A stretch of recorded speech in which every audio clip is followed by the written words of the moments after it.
acondicionado, radio o esas cosas que dan peso. Para conducir un coche solo hace falta el mecanismo. Los Imagineers también diseñaron cosas que no se encuentran en un coche de carreras, como pirotecnia, controles e interruptores diseñados expresamente. Hemos cargado los coches con pirotecnia para el espectáculo, para que reciban impactos de bala además del efecto del disparo de un cañón. Hay un limitador de velocidad que provee al coche de 2 velocidades para los saltos que vaya a hacer. La transmisión fue también diseñada expresamente y sin duda no se parece a nada que se pueda encontrar en otros coches, ya sea un sedán familiar o un bólido de Indy. Estos coches pueden ir hasta 96 km por hora marcha atrás. La palanca de cambios de estos coches es de golpes. Tienen 4 marchas adelante y 4 atrás, y solo hay que golpear la palanca para cambiar de marcha. Marcha atrás hay 4 marchas para que nos den el par de torsión en la velocidad más corta y poder tener una aceleración más rápida. Los Imagineers también los han dotado de un freno de mano hidráulico que llaman e-brake.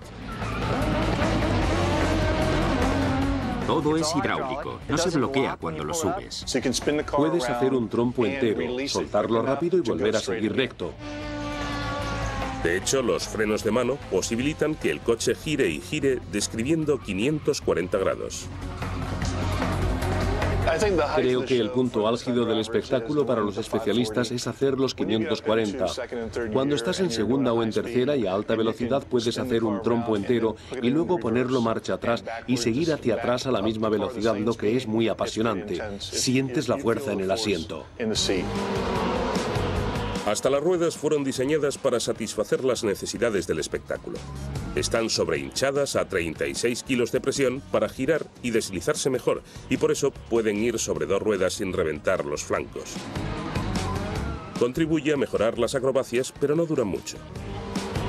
Las ruedas de estos coches se gastarían cada 15 minutos en una superficie normal. Aquí tenemos que cambiarlas cada 2 funciones, así que se gastan con mucha rapidez. Los trajes de los especialistas fueron diseñados con tanto esmero como los coches y el decorado.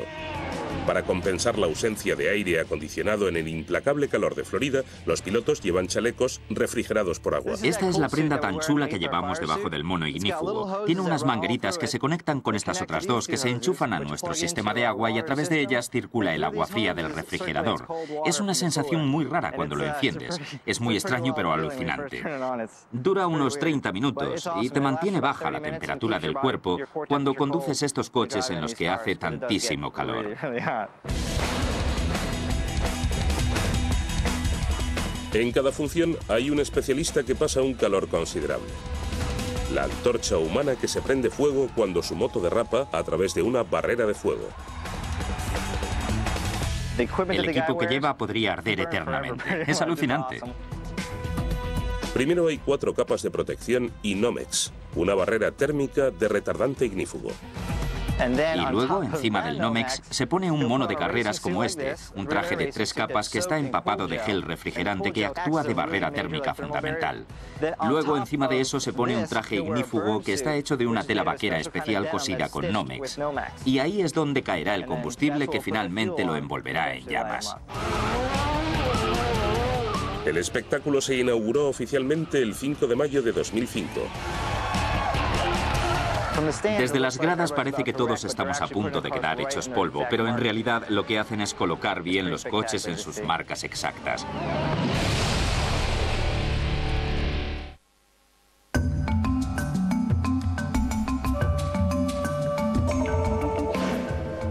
El Animal Kingdom, el cuarto y mayor parque temático de Walt Disney World, abrió sus puertas en abril de 1998.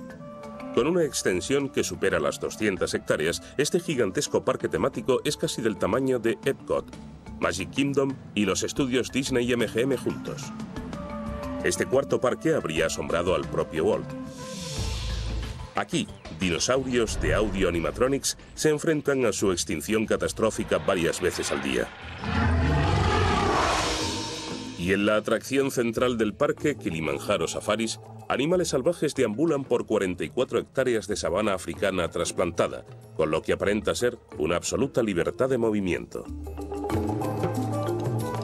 Kilimanjaro Safaris es una versión enorme en clima seco del Jungle Cruise de Disneylandia, pero de la forma en que Walt Disney la concibió medio siglo antes, con animales de verdad.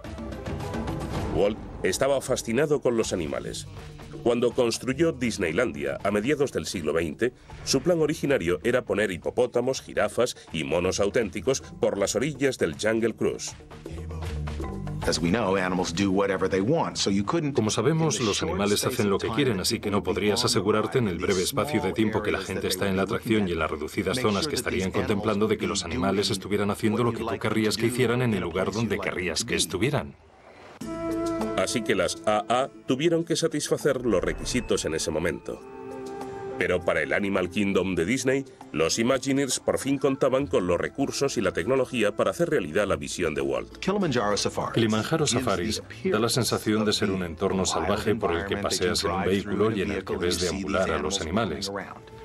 En realidad es un plató. Son una serie de escenas que han sido construidas manipulando el hábitat de los paisajes. Hay una frontera de la que los animales no pueden pasar. Así que o bien esas fronteras son invisibles para el espectador o en muchos casos las están viendo, pero no las identifican como tales. Pueden tener la apariencia de un banco de lodo en un río o una hilera de piedras, o tal vez notan una sombra en la hierba donde oculto a sus ojos puede haber un foso escondido, una zanja o una verja. Trabajar con animales salvajes presentó algunos retos. Para animar a los animales a quedarse a la vista de los vehículos, los Imagineers hicieron uso de trucos creativos, especialmente con los leones. Hacemos todo tipo de cosas para proveerles de calor artificial, frío artificial, luz, sombra, agua, comida, cosas que hacer. Los animales son como las personas, se acostumbran a hacerlo de siempre y tienes que probar cosas nuevas. Estuvimos vaporizando allí arriba una temporada con un rocío muy fresco que echábamos sobre las rocas donde se echaban los leones. Les gustó y se quedaban allí un rato, pero luego se aburrieron de eso y cambiamos a darle sombra. Cuando los Imagineers empezaron la construcción del Animal Kingdom de Disney, ya tenían mucha experiencia convirtiendo los pantanos de Florida en inmaculados parques temáticos. Pero aquí querían crear más autenticidad a una escala mayor de la que habían intentado nunca. Esto era en esencia un prado de vacas llano. Llegamos a tener vacas pastando en el lugar. Así que tuvimos que crear cada colina, cada cambio de elevación que se ve en este sitio. 70 volquetes de tierra fueron enviados a la obra todos los días durante 2 años seguidos. En total, Disney compró 3.344.000 metros cúbicos de tierra que bastarían para llenar Spaceship Earth 19 veces.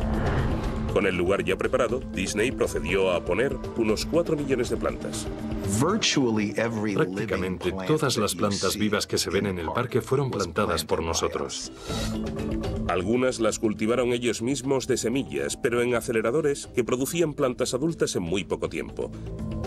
Y otras las trasladaron de otros puntos de Walt Disney World. Contábamos con una reserva de árboles grandes. Habían sido plantados hacía unos 25 años y como estaban en nuestra propiedad, podíamos trasplantarlos. Así que nos tocó trasladar árboles enormes. El árbol más alto y más importante del parque mide 44 metros, unos 14 pisos, y su tronco tiene 15 metros de diámetro. Se llama el Árbol de la Vida. Pero el Árbol de la Vida no es auténtico y no está vivo, ni mucho menos. Como el castillo de Cenicienta y el Spaceship Earth, el Árbol de la Vida es una referencia de magnífica ingeniería y tecnológicamente compleja que domina el parque. Los primeros bocetos exigían un árbol de unos 15 metros de alto al que los niños pudieran trepar a jugar. Pero poco a poco el árbol echó raíces y creció sobre el papel hasta triplicar esa altura. Y conforme crecía el árbol, también los problemas. Para empezar, los Imagineers querían meter un teatro entre las raíces del árbol. Teníamos que crear una estructura que pudiera no solo aguantar las ramas y las hojas que se ven en el árbol, sino también crear un teatro de 450 butacas en su interior. Así que naturalmente teníamos que tener una estructura de frispan por dentro, pero también una sólida para sostener el árbol. Uno de nuestros ingenieros dijo, tengo la solución a este problema y es muy sencilla. La ingeniería ya está hecha. ¿Y qué es? Dijo, usemos la estructura ya fabricada de una plataforma petrolífera del Golfo de México que ya ha demostrado ser a prueba de cualquier tensión que podamos tener. Y es del tamaño idóneo. Fue una solución brillante. No solo era sólida, sino que proveía de espacio suficiente en la base para el teatro. Al poco tiempo, una plataforma petrolífera estaba camino del centro de Florida. La trajimos a través del Golfo de México, luego en camiones desde Tampa y la levantamos sin desmontarla sobre su base. La anclamos con pernos y me satisface decir que encajó a la perfección. Para transformar la enorme plataforma en un árbol, obreros siderúrgicos cubrieron la estructura con una segunda capa de acero que se aproximara a las curvas de un tronco y sus ramas que con el tiempo recubrirían de hormigón. Aparte de 12 ramas principales, el árbol tiene otras 45 secundarias, 756 terciarias y unas 8.000 ramitas de los extremos. Cuando sopla el viento, estas se mecen de manera realista gracias a las juntas de expansión en la base de las ramas principales. 103.000 hojas de vinilo expresamente diseñadas susurran en la brisa. Nuestro equipo de I+D las desarrolló en colaboración con diversos fabricantes para que resistieran la luz ultravioleta y el viento. Y como podéis ver, al cabo de 6 años, el árbol sigue teniendo el mismo aspecto que cuando lo construimos. El árbol también supuso un reto artístico.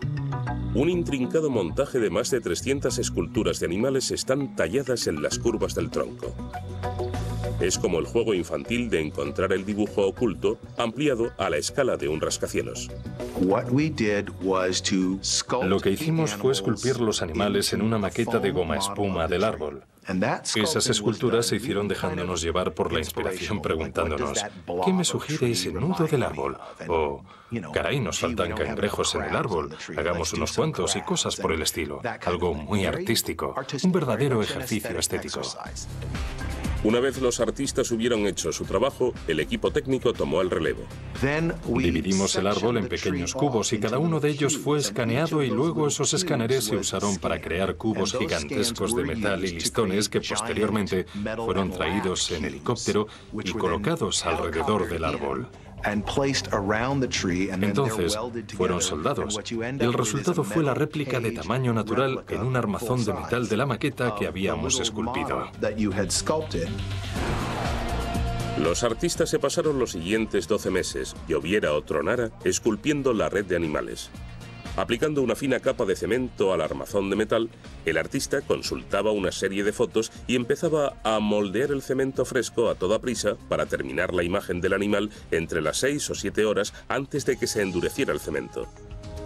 Una vez se remataron las esculturas, exactamente un año después de empezarlas, el árbol fue pintado de marrón con manchas grises y luego cubierto con una capa protectora transparente para prevenir la acción de los rayos ultravioleta. Enorme y complejo como es el árbol de la vida, no tardará en ser eclipsado, tanto física como tecnológicamente, por Expedición Everest.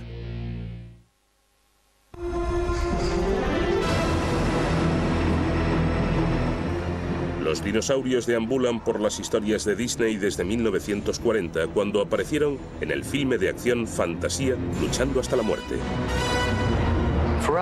Para nosotros encajan a la perfección en este equilibrio entre lo científico y lo fantástico. Nos gusta hacer cobrar vida a cosas que antes de ir a un parque temático solo existían en la imaginación o por haberlas visto en una película, y los dinosaurios encajan en eso. Así que al diseñar el Animal Kingdom de Disney, lo adecuado era incluir dinosaurios. Pero como siempre, los Imagineers decidieron optimizarlo. Son algunas de las criaturas más grandes, más fluidas y más rápidas que se hayan creado nunca. Le deben su velocidad y movimiento a otro adelanto más en la tecnología de los Audioanimatronics. Pasamos de un sistema hidráulico de 500 PSI en las figuras antiguas o de 1000 PSI en las neumáticas a 3000 PSI. Eso supuso que podíamos ponerles cilindros más pequeños porque están a una presión más alta, llevan mucha más carga. Además, le añadimos una resistencia a la vibración a esas figuras y así conseguimos más velocidad, que lleven paquetes más pequeños y que sean muy fluidas. En Dinosaur, el público retrocede en el tiempo para capturar un iguanodonte, que, dado que esto es Disney World, significa un enorme dinosaurio de Audioanimatronics. Los Imagineers de Disney querían crear una emocionante sensación de acción, hacer que el público se sintiera como si estuviera subiendo a rocas, esquivando meteoritos y atascándose en el barro. La solución era incorporar las emociones al propio vehículo de la atracción. Lo llamamos EMV, Enhanced Motion Vehicle, y este en concreto tiene muchas posibilidades. Tiene dirección a las 4 ruedas, así que de buenas a primeras no se encuentran en el típico camión. La dirección a las 4 ruedas tiene en cuenta las curvas cerradas y las maniobras rápidas, lo que simula la conducción por terreno muy abrupto. Pero la verdadera acción resulta de los accionadores hidráulicos que mueven la carrocería del propio coche, parecido a un Audi animatronic. Lo que tenemos aquí es un vehículo basado en el movimiento que es accionado por 3.000 PSI de presión hidráulica. Tenemos depósitos de 378 litros que contienen el líquido hidráulico. Y desde ahí es enviado por los cables a los propios accionadores controlados por el ordenador integrado. Y tenemos la capacidad de coordinar los movimientos del vehículo con cosas que están pasando a su alrededor. Así que cuando algo se cae a tu lado y provoca una pequeña explosión, el propio vehículo se sacude como si reaccionara a las cosas que tienes alrededor. El resultado es una emocionante carrera a través del tiempo y el espacio, esquivando meteoritos y feroces dinosaurios. La presión hidráulica produce los movimientos realistas en Dinosaur, tanto en el vehículo como en las criaturas. Desde hace décadas es la mejor forma de animar lo inanimado. Pero cuando los Imagineers decidieron crear el audio animatronic más realista del mundo, tuvieron que recurrir a una nueva tecnología.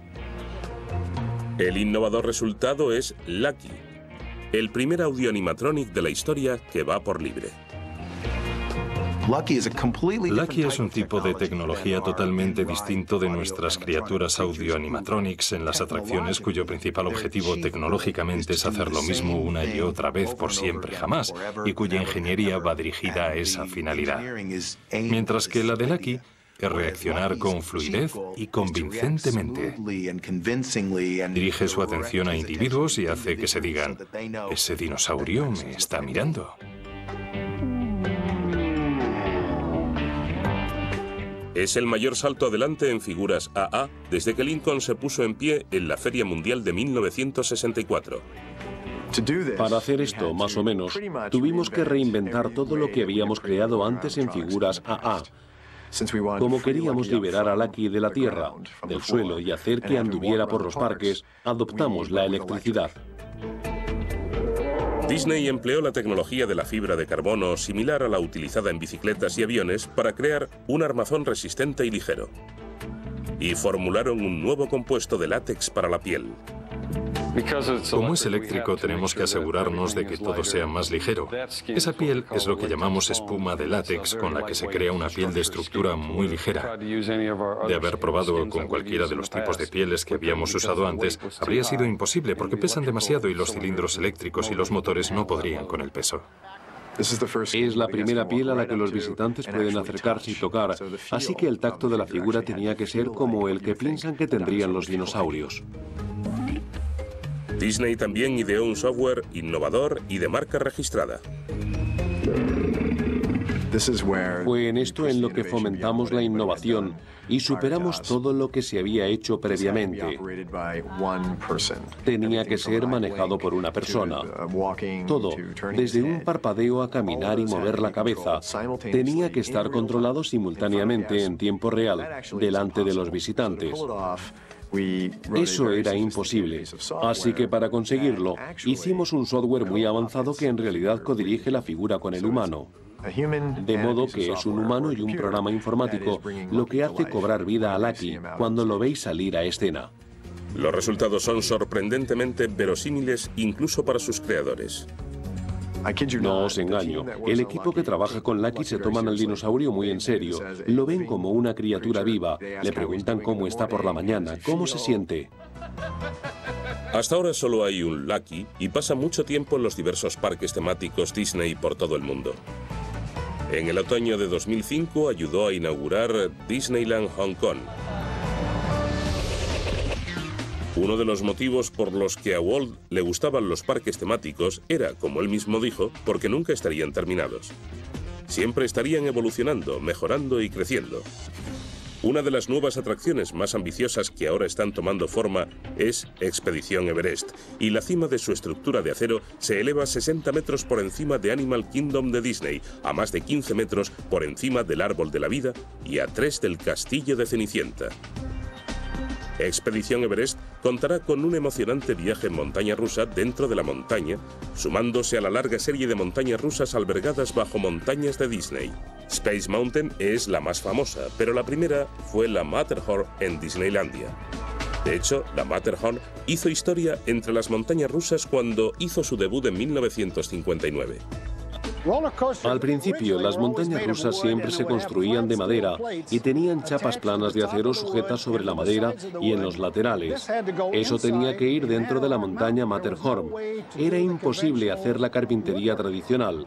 ¿Qué es lo más fácil de doblar? Sabemos que los conductos eléctricos se pueden doblar con facilidad. Pensaron que podían coger un tubo y que era posible doblarlo y que luego podían soldar tubos por las traviesas de las vías. Así que no fue más que un simple recurso para conseguir hacerlo con facilidad. Habían inventado por accidente la primera de ese tipo de montañas rusas. Desde entonces, casi todas las montañas rusas se han construido en acero curvado, lo que permite curvas más cerradas y más velocidad. Expedición Everest se construirá del mismo modo, pero a una escala mayor. Es la tradicional montaña rusa de gravedad. Usa un ascensor de cadena y motores pero que muy grandes para subir los vagones a la cima de la montaña, donde la gravedad toma las riendas. Tenemos toda la energía almacenada, un tren lleno de pasajeros a 30 metros del suelo y la cantidad de energía que esa enorme masa tiene a esa altura. Crear una montaña que albergue un aparato tan enorme no es tarea fácil. La montaña es una estructura complicada.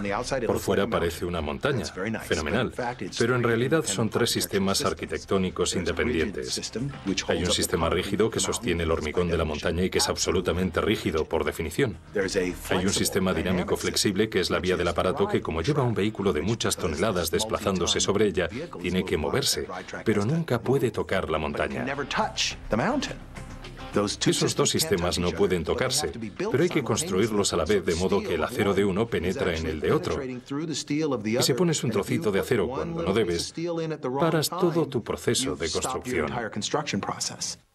Pusimos unos cimientos muy grandes sobre una hectárea de hormigón de más de 90 centímetros de grosor para repartir la carga de ambas estructuras, y luego empezamos la construcción de la montaña rusa y del exoesqueleto de la estructura estática de la montaña a la vez.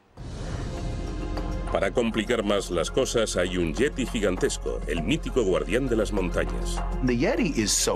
El Yeti es tan grande que descansa sobre su propia estructura arquitectónica independiente que llega hasta la base del edificio y que tampoco puede tocar ni la estructura del aparato ni la estructura arquitectónica existente de la montaña. Y todo ello hay que construirlo a la vez, porque todas son grandes y no puedes meter una después de haber construido la otra. El Matterhorn de Disneylandia también tiene un Yeti. Pero el de Expedición Everest será tan grande como increíblemente malo. Por ahora, es un secreto celosamente guardado. Nuestro Yeti es fiero, un auténtico Yeti con babas y las patas húmedas de entrar y salir de la nieve y pelo de rasta enmarañado. En fin, un auténtico animal. Un animal que ves apenas un instante, pero cuando lo ves te dices, ¿jo, ha sido de verdad? Una vez las estructuras básicas del Everest estuvieron colocadas, los obreros empezaron a crear la obra de mampostería, aunque esta montaña está tan revestida de piedra como cubierto de corteza está el Árbol de la Vida. La estructura de la montaña está cubierta de más de 2 hectáreas de una fina capa de mampostería esculpida. Es una mezcla de yeso trabajado para que tenga el aspecto de las rocas que encontrarías en el Himalaya.